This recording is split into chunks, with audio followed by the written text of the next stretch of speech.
नमस्कार। कभी सोचा है कि वो देश जो कभी औपनिवेशिक शासन के नीचे था, आज दुनिया की सबसे बड़ी अर्थव्यवस्थाओं में से एक कैसे बन गया?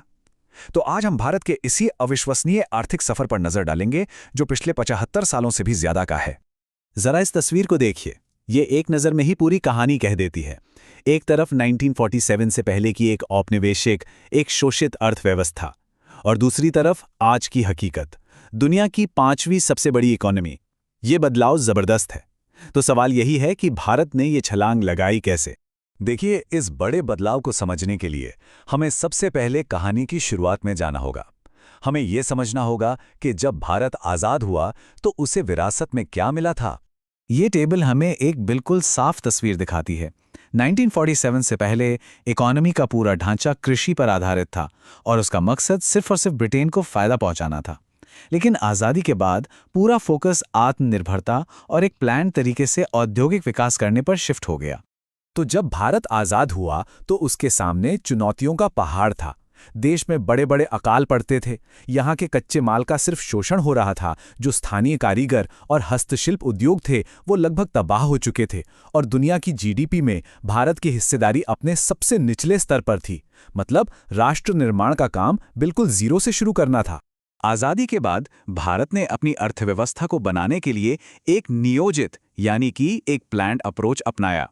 ये वो दौर था जब देश की आर्थिक नींव रखी जा रही थी, जहां हर कदम बहुत सोच समझकर उठाया जा रहा था। ये टाइमलाइन उस दौर के सबसे अहम पड़ावों को दिखाती है। देखिए, 1950 के दशक में योजना आयोग बना, जिसने पंचवर्षीय योजनाओं के जरिए विकास का एक पूरा रोड मैप तैयार किया।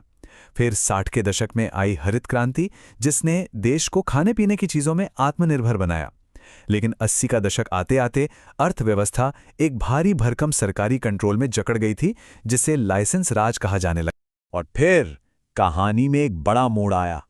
40 साल से ज्यादा से जो सिस्टम चला रहा था वो अब अपने सबसे बड़े इम्तिहान का सामना करने वाला था। ये वो पल था जब सब कुछ बदलने वाला था। तो आखिर ऐसा हुआ क्या था? ऐसी क्या मजबूरी थी कि भारत को अपनी पूरी आर्थिक दिशा ही बदलनी पड़ गई? इसी सवाल का जवाब हमें आज की मॉडर्न इंडियन इकोनॉमी की कहानी तक ले जाता है। और जवाब था 1991 का भुगतान संतुलन संकट। ये एक बहुत ही गंभीर आर्थिक संकट था। हालात इतने खराब थे कि भारत लगभग दिवालिया होने के कगार पर आ गया था, और इसी एक संकट ने बड़े बड़े सुधारों के लिए दरवाजे खोल दिए। तो इस संकट से बाहर निकलने के लिए भारत ने 3 बड़े कदम उठाए। पहला, अर्थव्यवस्था के दरवाजे विदेशी निवेश के लिए खोल दिए गए। दूसरा, कई सरकारी कंपनियों का निजीकरण किया गया। और तीसरा, वैश्वीकरण को अपनाया गया ताकि व्यापार आसान हो सके। इन 3 सुधारों ने भारत की आर्थिक कहानी को हमेशा हमेशा के लिए बदल दिया।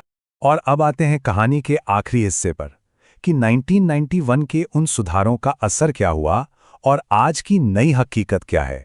ये ग्राफ अपने आप में पूरी कहानी कह रहा है। 1991 से पहले भारत की जीडीपी ग्रोथ रेट बहुत धीमी थी। इसे अक्सर धीमी आर्थिक गति दिखाने के लिए हिंदू रेट ऑफ ग्रोथ भी कहा जाता था। लेकिन सुधारों के बाद ग्रोथ में एक जबरदस्त उछाल आया, जो सीधे सीधे उदारीकरण का ही नतीजा था। और उसी तेज रफ्तार का नतीजा है ये मुकाम। आज भारत दुनिया की 5वीं सबसे बड़ी अर्थव्यवस्था है। ये एक बहुत बहुत बड़ी उपलब्धि है, जो इस पूरे सफर का निचोड़ है। लेकिन सिक्के का दूसरा पहलू देखना भी जरूरी है। एक तरफ जहां आईटी, फार्मा और सर्विसेज सेक्टर में भारत आज एक ग्लोबल पावर बन चुका है, वहीं दूसरी तरफ असमानता, जॉबलेस ग्रोथ और गांव शहर के बीच का बढ़ता फासला, ये कुछ बड़ी चुनौतियां हैं जो आज भी हमारे सामने हैं। ये एक कोट है जो इस पूरे सफर को बहुत ही अच्छे से बयां करता है। ये दिखाता है कि भारत ने कितनी लंबी दूरी तय की है, एक शोषित अर्थव्यवस्था से एक आत्मनिर्भर और दुनिया से जुड़ी हुई अर्थव्यवस्था तक। तो हमने देखा कि कैसे भारत ने खुद को एक बंद अर्थव्यवस्था से एक ग्लोबल इकोनॉमी में बदल दिया। अब बड़ा सवाल यह है, इसका अगला बड़ा आर्थिक बदलाव कैसा दिखेगा? ये एक ऐसा सवाल है जो आने वाले दशकों में भारत के भविष्य की दिशा तय करेगा। सुनने के लिए धन्यवाद।